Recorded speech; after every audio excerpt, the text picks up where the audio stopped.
Basig katong makatanaw niya kung mangga diri matingala ba kung unsa ng mga nasa taas kay pangbalot diha. Actually mo na to ako ang mga set up no sa katong isang adlaw ako ang gi in arts nga mga stocks sa mangga.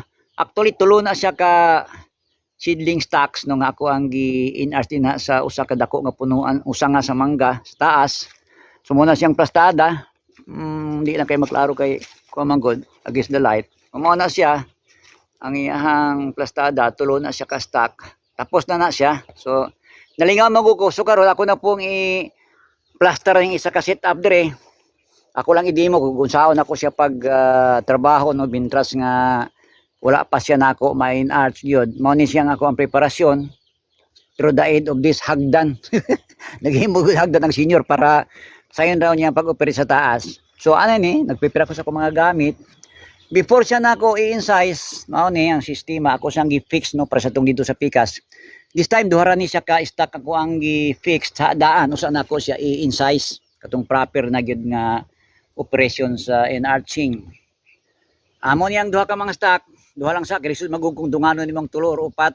Akong plano ani pag ma-fix na ning diring duha kay napa man po space diha sa pikas po sa kining atubangan ug saluyo. Pag ma-fix na ko niya ni siya dire tas that time nga kung maharbis na ako siya diha pa nako reinforce ning another na po nga stock dire nga sa seedling dito sa yuta dire nga side no. So that means plus saluyo do na dahi tanan upat yun no, upat ka mga stock seedlings unya nga mo support aning isa ka punuan nga dako isa ka sa kining sanga sa mangga nga dako na.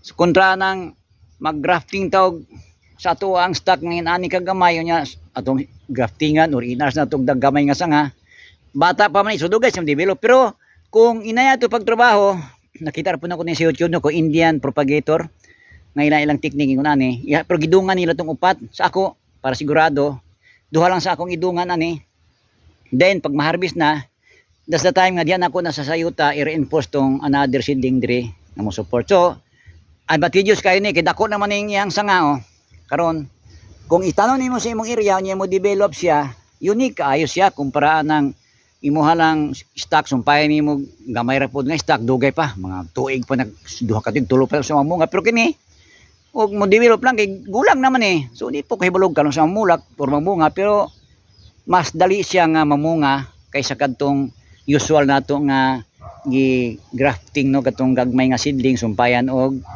gamay pa nga sayon.